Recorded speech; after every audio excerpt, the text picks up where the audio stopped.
Capítulo 10. Una llave liberadora llamada promesa.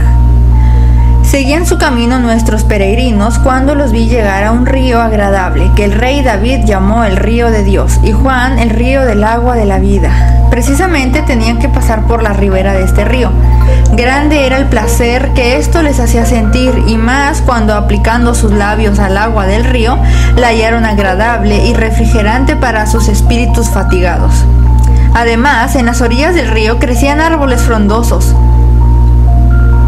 que llevaban toda clase de frutos y cuyas hojas servían para prevenir toda clase de indigestiones y otras enfermedades que suelen sobrevenir a los que con el mucho andar sienten acalorada su sangre. A uno y otro lado del río había también praderas hermoseadas de lirios y que se conservaban verdes durante todo el año. En esta pradera, pues, se acostaron y durmieron, porque aquí podían descansar seguros. Cuando despertaron, comieron otra vez la fruta de los árboles y bebieron del agua de la vida. Volvieron a echarse a dormir, haciendo esto mismo durante algunos días y noches. Su placer era tanto que exclamaban cantando: «Oh, cuál fluye este río cristalino, para gozo y solaz del peregrino. Qué verdes prados y pintadas flores comunican el aire y sus olores. Quien una vez habrá saboreado el fruto de estos árboles sabroso, venderá cuanto tenga de buen grado por comprar este sitio delicioso». Cuando ya tuvieron la intención de seguir su camino, porque todavía no habían llegado al término de su viaje, habiendo comido y bebido, partieron. Entonces vi en mi sueño que a muy corto trecho del río y el camino se separaban, lo que no dejó de afligirlos. Sin embargo, no se atrevieron a dejar el camino. Al separarse del río, era muy áspero y los pies de los peregrinos estaban muy delicados por el mucho andar. Así que se abatió su ánimo por esta causa. Mas a pesar de esto, prosiguieron su camino, aunque deseando otro mejor. Un poco más adelante había, a la izquierda del camino, una pradera a la cual daban entrada unos escalones de madera. Se llamaba el prado de la senda extraviada. Dijo entonces Cristiano a su compañero: «Si este prado continuase al lado de nuestro camino, podríamos pasar por él», y se acercó a los escalones para inspeccionar. Y he aquí que había una senda que iba al par del camino al otro lado de la cerca. «Esto es lo que yo quería», dijo Cristiano, «por aquí podremos andar con más facilidad. Vamos, buen Esperanza, pasemos al otro lado». Esperanza: «¿Y si esta senda nos extravía?» Cristiano: «No es probable, mira, ¿no ves que va al lado del camino?» Y Esperanza, persuadido por su compañero, pasó con él al otro lado de la cerca. Esta senda era muy suave para sus pies. Descubrieron también un poco más adelante un hombre que seguía el mismo camino, cuyo nombre era Vana Confianza. Diéronle voces y le preguntaron a dónde conducía aquella senda. «A la puerta celestial», contestó. «¿Ves?», dijo Cristiano, «¿no te lo dije? Podemos, pues, estar seguros de que vamos bien». Así prosiguieron su camino y el otro delante de ellos, pero he aquí que la noche les sorprendió y era tan oscura que no podían distinguir al que iba delante. Luego de recuperar fuerzas en un campo a orillas del río de la vida, Cristiano y Esperanza ya se habían acostumbrado a la comodidad y están menos atentos a las tentaciones. Un camino pedregoso les produce dolor en los pies y desánimo. Luego de ceder al deseo de tener una vida más fácil, Cristiano logra convencer a Esperanza de salir del camino y dirigirse al prado de senda extraviada. Vana Confianza representa la predisposición del corazón de Cristiano a buscar otro camino en vez de seguir en el difícil camino en que Dios lo ha colocado. Cristiano confía en sus propios medios, no en la ayuda de Dios, y decide seguir sus propios planes, no la voluntad de Dios. Las incomodidades que pasaron en el camino pedregoso les parecían color de rosa cuando lleguen a sufrir las miserias que encontrarán en el camino de la desobediencia. Por su parte, no distinguiendo bien el camino, cayó en un foso profundo hecho de intento por el príncipe de aquellos terrenos para coger en él a los tontos presumidos, y se estrelló en su caída. Habíanle oído caer Cristiano y Esperanza y le dieron una voz preguntando qué le pasaba, pero la única contestación fue un profundo gemido. Entonces dijo Esperanza: «¿Dónde nos encontramos ahora?». Cristiano no se atrevió a responder, temeroso de haber extraviado, a la vez que empezó a llover, tronar y relampaguear de una manera atronadora, y el agua a crecer y a anegarlos. Gimió entonces Esperanza para sí, diciendo: ojalá hubiera seguido mi camino. Cristiano: ¿quién iba a pensar que esta senda nos hubiera extraviado tanto? Esperanza: tenía mis temores de ello desde el principio, por eso te di aquella suave amonestación y hubiera hablado más claramente si no hubiera respetado tu mayor edad. Cristiano: mi buen hermano, no te ofendas, siento en el alma haberte extraviado del camino, exponiéndote a peligro tan inminente, perdóname, no lo he hecho con mala intención. Esperanza: consuélate, hermano, porque te perdono de buen grado y creo también que esto nos ha de servir de provecho. Cristiano: me alegro de caminar con un hermano tan bondadoso, pero no debemos estarnos aquí, probemos a retroceder en busca del camino. Esperanza: pero querido hermano, déjame que vaya adelante. Cristiano: no, quiero ir el primero para, si hay peligro, sea yo el que sufra antes, ya que por mi causa ambos nos extraviamos. Esperanza: no debe ser así, porque estando turbado tu ánimo, tal vez nos extraviemos todavía más. Entonces, con gran consuelo suyo, oyeron una voz que decía: nota atentamente la calzada, el camino por donde viniste, vuélvete. Pero he aquí que las aguas habían crecido grandemente, por cuya razón la vuelta era ya muy peligrosa. Entonces pensé que es más fácil salir del camino cuando estamos dentro que volver a él una vez fuera. Sin embargo, se arriesgaron a volver, pero era ya tan oscuro y la avenida tan alta que por poco se ahogan 9 o 10 veces. Por mucha diligencia que pusieron, no podían dar con los escalones de madera, así que habiendo hallado un pequeño resguardo, se sentaron allí hasta la venida del día, y la fatiga y el cansancio cerraron sus ojos para el sueño. Pero no lejos de donde estaban había un castillo que se llamaba Castillo de la Duda, y cuyo propietario era el gigante Desesperación, a quien pertenecían también los terrenos en donde se habían echado a dormir. Habiendo madrugado el gigante, paseándose por sus campos, sorprendió a los dormidos Cristiano y Esperanza. Con voz áspera y amenazadora les despertó y preguntó de dónde eran y qué querían en sus campos. Somos peregrinos, dijeron, y hemos perdido el camino. Miserables, dijo el gigante, habéis violado mis terrenos esta noche, pisando y echándoos por mi césped, y así sois mis prisioneros. Los peregrinos sufren un ataque de pánico al presenciar la muerte de vana esperanza. Perdidos y corriendo un grave peligro, ahora se dan cuenta de que jamás debieron haberse desviado del camino. Una voz les dijo que dieran marcha atrás en el camino, pero una terrible tormenta en la noche casi los mata y entonces tuvieron que refugiarse. Pero al poco tiempo se encuentran con el gigante de Desesperación, que los encierra en el Castillo de la Duda. Cristiano y Esperanza se quedarán atrapados en este miserable lugar, sin agua ni comida y soportando torturas desde el miércoles hasta el sábado, tiempo que se correlaciona con el sufrimiento de Jesús desde Getsemaní hasta la cruz. Jesús conoce nuestros sufrimientos y nos redime. Nuestra libertad proviene solamente de la obra que logró el domingo de resurrección. A esta intimidación nada tuvieron que hacer más que obedecer, porque podía más que ellos y se reconocían transgresores. El gigante pues los empujó delante de sí y los metió en un calabozo de su castillo muy oscuro, hediondo y repugnante a los espíritus de estos pobres hombres. Allí estuvieron desde la mañana del miércoles hasta el sábado, por la noche sin tomar bocado de nada, ni una gota de agua, sin luz y sin que nadie les preguntase cómo les iba. Triste era su situación y muy lejos de amigos y conocidos, y más triste aún la del Cristiano, porque a causa de su mal aconsejada prisa habían caído en tamaño infortunio. La tormenta de esta noche, el gigante y su castillo y la actitud pasiva con la que fueron atrapados expresan el profundo desaliento que sufrieron por haber fijado la mirada en sus fracasos. Un corazón culpable y que no cree en la compasión y misericordia de Dios produce nuevos obstáculos de temor, autodesprecio y confusión, que se erigen como un muro entre la persona y Dios. La actitud fatalista del peregrino es como una niebla oscura y espesa que evita que vea el amor de Dios y sus promesas de perdón. Mientras siguen centrados en sí mismos y dejan que sus profundas emociones los dirijan, su parálisis y su debilidad van en aumento. El propio Bunyan experimentó esta misma especie de depresión espiritual cuya causa fue la desobediencia. Tenía el gigante Desesperación una esposa llamada Desconfianza, a la cual cuando se hubieron acostado dio cuenta de cómo había cogido 2 prisioneros y los había arrojado en su calabozo por haber violado sus campos.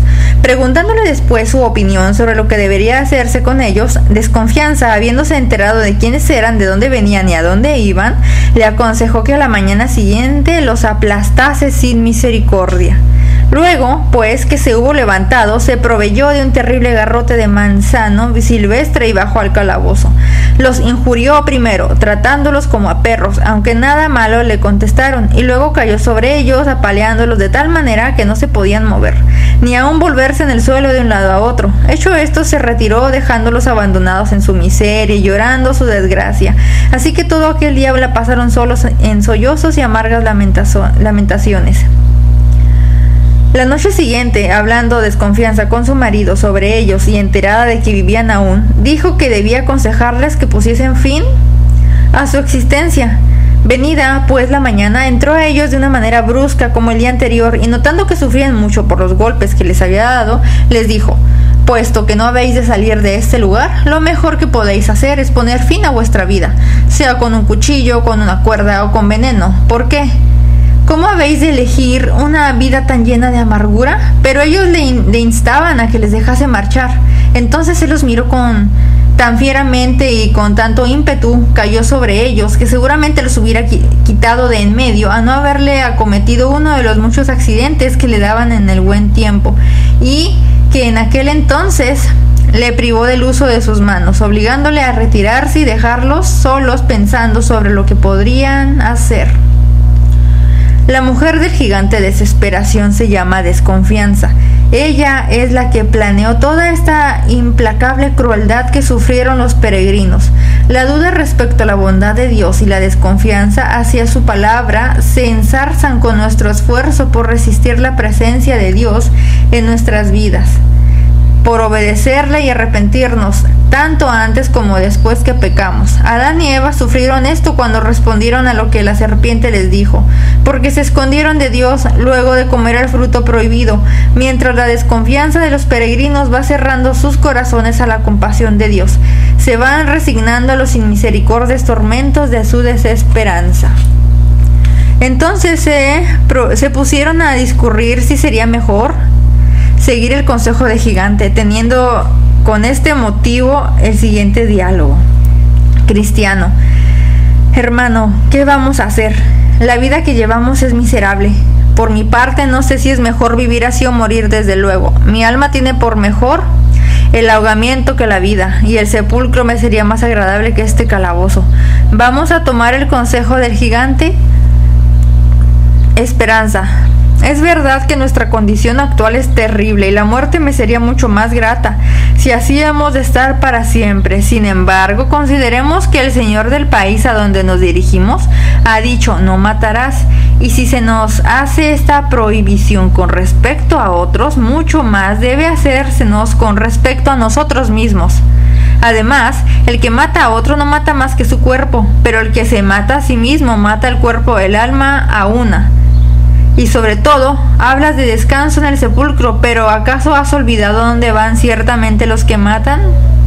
Porque ningún asesino tiene vida eterna. Consideremos, además, que no está toda la ley en manos de este gigante. Hay otros, según entiendo, que como nosotros, han sido cogidos por él y sin embargo han escapado de sus manos. ¿Quién sabe si ese Dios que ha hecho el mundo hará que muera ese gigante? Desesperación, o que un día u otro se olvide echarle cerrojo, o que tenga pronto otro de sus accidentes estando aquí y pierda el uso de sus pies. Si tal aconteciese otra vez, estoy resuelto a obrar con energía y hacer lo posible para escaparme de sus manos. He sido un tonto en no haberlo procurado antes, pero tengamos paciencia y suframos un poco más. Vendrá la hora en que se nos dará una feliz libertad. No seamos nuestros propios asesinos. Con tales palabras consiguió Esperanza por entonces moderar el ánimo de su hermano, y así siguieron juntos en las tinieblas todo aquel día, en su triste y dolorosa situación. Gracias a las palabras de Esperanza, Bunyan ofrece una palabra pastoral a los que desean suicidarse, consejos que probablemente el propio Bunyan compartió con otros. El Todopoderoso es quien rescata y redime, no importa cuán irredenta se sienta la persona. Dios es plenamente misericordioso y nada es imposible para Él. Los creyentes pueden siempre confiar en Él. Hacia la caída de la tarde volvió a bajar el gigante al calabozo para ver si sus prisioneros habían tomado su consejo, pero encontró que no habían muerto, aunque tampoco se podía decir que tenían mucha vida, porque ya por falta de alimentación, ya por las heridas que habían recibido en el apaleamiento, apenas podían respirar. Al verlos, pues, vivos, se puso muy furioso y les dijo que habiendo desechado su consejo, más les valiera no haber nacido.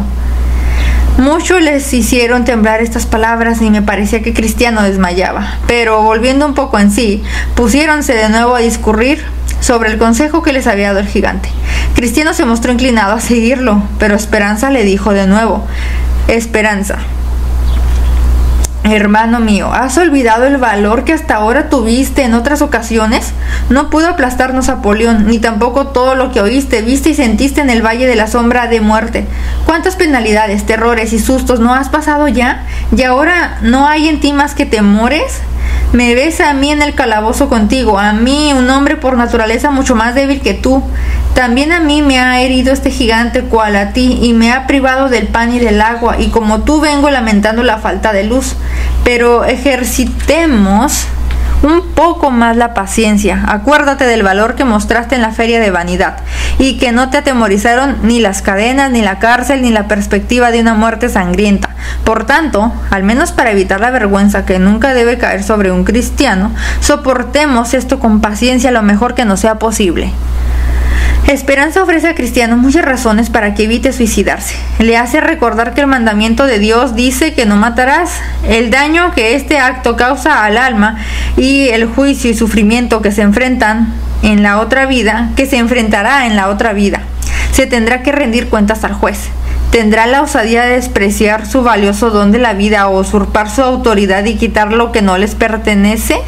Esperanza también le recuerda a Cristiano que en el pasado Dios lo ha ayudado de tantas maneras a perseverar que otros, logrando huir de las garras de gigante, desesperación, que Cristiano no está solo y que todo es posible, que en cualquier momento su situación puede cambiar drásticamente para bien.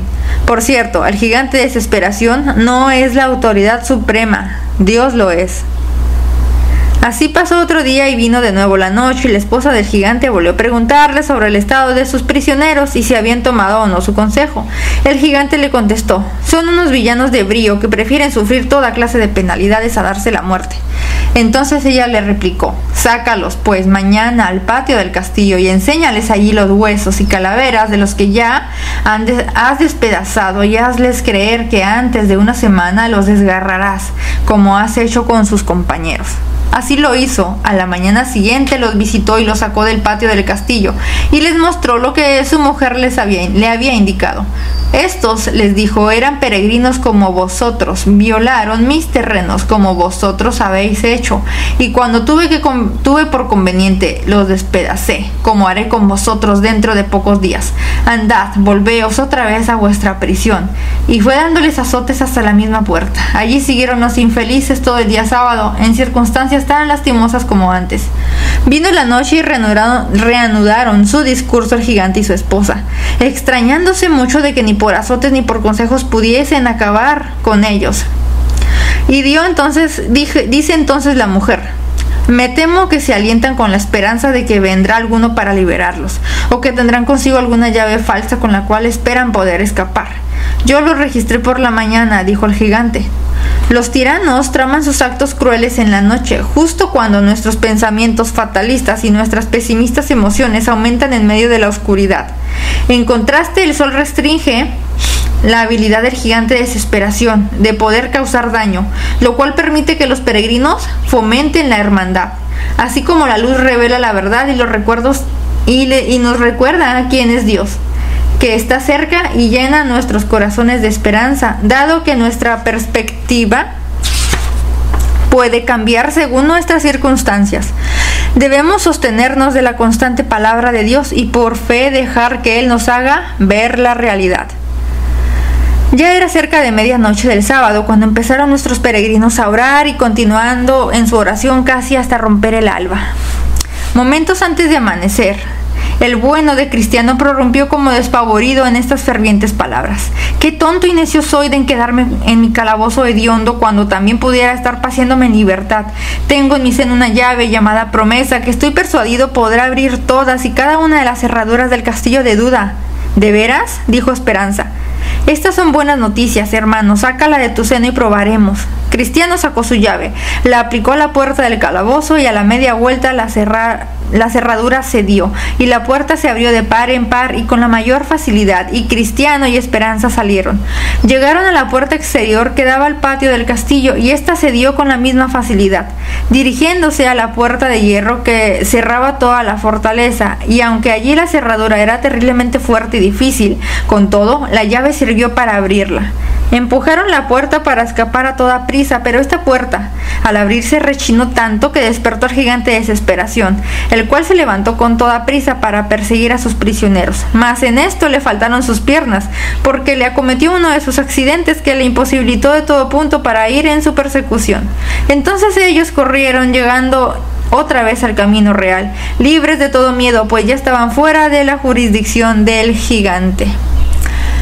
Luego de haber escuchado las palabras de aliento de parte de Esperanza, Cristiano finalmente se vuelca a Dios en oración y dedica horas orando junto a Esperanza. Ahora que Dios está cambiando su corazón, Cristiano de pronto se da cuenta de que todo este tiempo tenía una llave llamada promesa. Esta llave puede abrir todas las cerraduras del castillo de la duda y la logran usar para liberarse este domingo en la mañana. Esta llave representa las promesas que el Espíritu Santo depositó en los corazones de los creyentes, las cuales son verdaderas y están disponibles incluso si desconfiamos de ellas. Dios usa pruebas como las que sufrieron los peregrinos para moldear nuestros corazones. Por medio de las promesas de Dios aprendemos a vencer nuestros temores y dudas y prontamente arrepentirnos para recibir su gracia. Debemos tener la costumbre de orar a Dios y confiar en Él en vez de nuestros sentimientos. Habiendo pues rebasado los escalones, principiaron a discurrir entre sí sobre lo que podían hacer en ellos para prevenir que los que vinieran detrás no cayesen también en manos del gigante. Así acordaron erigir allí una columna y grabar en lo alto de ella estas palabras: estos escalones conducen al castillo de la duda, cuyo dueño es el gigante de desesperación, que menosprecia al rey del país celestial y busca destruir sus santos peregrinos. Con esto, muchos que llegaron a este punto en los tiempos sucesivos veían el letrero y evitaban el peligro. Hecho esto, cantaron como sigue: por dejar nuestra senda hemos sabido lo que es pisar terreno prohibido. Cuide de no salir de su sendero el que no quiera verse prisionero del gigante cruel que vive en guerra con Dios, y al peregrino extraviado en el castillo de la duda encierra, por verle para siempre desgraciado.